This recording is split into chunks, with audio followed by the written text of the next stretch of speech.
The NHL trade deadline is officially over. Some teams look better, some teams look worse, and some teams look exactly the same. Kinda like the Montreal Canadiens. Instead of tweaking their roster yesterday, Kent Hughes decided that everybody was a little too expensive, and he decided to put his trust in a team that was already in front of him. And last night in Anaheim, that same team decided to thank him by pissing away another lead late in the third period. Now, this game review is brought to you by the good folks over at Miraj Trading, where everybody's talking about it, everybody's excited because of the brand new 2025-2026 Series 2 hobby box. Doesn't that look beautiful? You know you want it. I know you want it. MirageTrading.com is the spot to get it. You can find all their links in the description of today's video, but here we go. Habs. Ducks. The puck was dropped, and just 20 seconds into the game, Jacob Trouba fires a muffin from the blue line, and for the 8th time this season, Samuel Montembeault has done it again. He's given up a goal on his very first shot of the game, and I'm at this point where it's starting to freak me out a little bit. What's he doing, man? Chasing some kind of Xbox achievement? Now, fortunately for him, this one's actually going to come back because this play is deemed to be offsides. But just 20 seconds later, the Ducks do it again, and there's nothing anybody can do about it this time. Ducks fans were laughing at us, but hold up. When Nick Suzuki answers right back and scores on the Habs' very first shot of the game, it quickly becomes evident that we're witnessing the battle of ass. A coach's nightmare.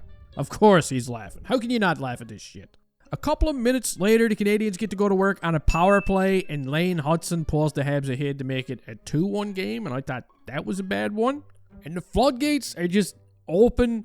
Twine, it continues to be tickled, because right before the period comes to an end, the Ducks make it a 2-2 game when Montembeault is beaten once again from the blue line. Oh, no. You know it's bad when even Radko's finding the back of the net. Now, to Montembeault's credit, he did make a couple of miraculous saves during a Ducks power play right before the Ducks tied it up. But still, I don't care what anyone says. For some reason, he continues to struggle with these shots from the point, and it's not good. The Ducks, they outshoot the Canadiens 12-4 during that first period, and now we're going to move on to the second period, where the shot totals, they seem to get a little more respectable. And even the goaltending seems to get a little more respectable. Still, and Montembeault, two of them are doing a pretty good job out there all of a sudden. They're making some incredible saves. But when Josh Anderson picks up a 2-minute minor later in the period and the Ducks get to go to work on a power play, yeah. Once again, it's a point shot from Jackson Lacombe. And once again, Montembeault looks small or something. He's unable to track this one down. It's a 3-2 game, and even though the Habs get dangerously close to tying it back up, when the second period comes to an end, they find themselves in a situation where they're down by a goal, and they're being outshot 25-18. Now, we've seen worse, right? We've seen them come back from a lot worse. Montreal's offense is capable of anything. So now we're going to move on to the third period, where the Ducks, they start this one off with a bang. Leo Carlson's got himself his 21st goal of the season. It's a big one. It's an insurance marker. They actually take advantage of a rare Cole Caufield turnover, okay? But again, instead of rolling over, instead of giving up, this is what I love about this team. Our little bundle of joy, he takes it personal, and he goes out there and he gets it right back. That was a gorgeous pass from Noah Dobson. You can feel the momentum beginning to swing. The Canadiens are back within one, and just a couple of minutes later, you better believe it, they strike again. Holy shit. It's Alexandre Carrier. Just send it. If you're a Ducks fan and you're watching this, I mean, once again, that's a goal that it can't be going in. You can't be letting that shit in. The goaltending, it's horrendous. This man right here is 108 years old, and even he's never seen anything like it. But it's a big one, because the Habs have done it. They've erased a 2-goal deficit. They do it pretty late in the game. And with our little bundle of joy, when he gets just one more goal, just because he can, the Canadiens now have a 5-4 lead, and they have a golden opportunity to collect 2 big points against the red-hot Ducks team. All they got to do now is pretty simple. They just got to shut her down. But with an empty net, the Ducks take one more shot from the point, and this game is going into overtime. Now, once again, to Montembeault's credit, that puck did get redirected by Chris Kreider. So, I mean, I can't really fault him on this one. And I know he's been taking the brunt of the criticism, but all I'm going to say is this. He was bad.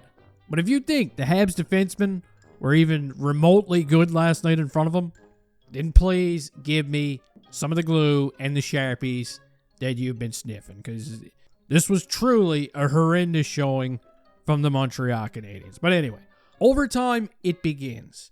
The Habs, I thought they did a really good job keeping control of the puck. Okay, they get more overtime practice than pretty much any other team in the league, it feels like.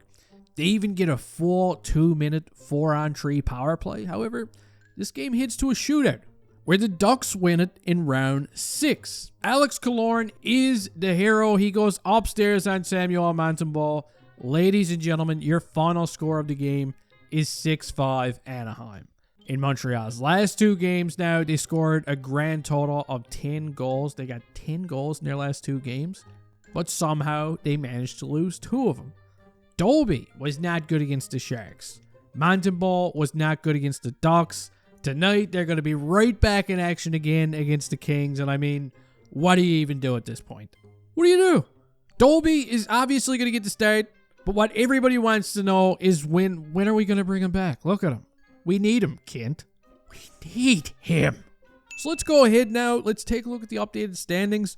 Luckily, the Bruins have been losing as well lately. They even lost a game against the Nashville Predators, for God's sake, on Thursday night. But with the overtime point last night, the loser point they like to call it, the Canadiens do distance themselves a little bit. Okay, just a little bit more from the Boston Bruins. Look at that. They're now 3 points ahead of them. They're 1 point behind the Red Wings. They're sitting 8th place in the entire National Hockey League. And I know they haven't looked the greatest since the Olympic break, and it's easy to get frustrated after a couple of games like that. But if you're looking for some positivity, if you're looking for something to be happy about, I mean, look no further than Cole Caufield, who is now up to 37 goals on this season. Isn't that something? Man, do you know how long it's been since the Canadiens had a player hit 40 goals? You gotta go all the way back to Vinny in 1994. Lane Hudson is well over a point per game now as a defenseman. Listen, it has never been easier to score goals in Montreal than it is right now. Scoring goals is not a problem. But the problem is now they just can't seem to keep the puck out of their own net. Oh, the irony. I tip my hat to the Ducks. They played a wicked game last night. They're a wicked young team. They got a bright future ahead of them. But that's going to do it for today's video. You can let me know your thoughts down in the comment section. Please don't forget to give that like button a stone cold stunner before you leave here. And hey, well, see you next time.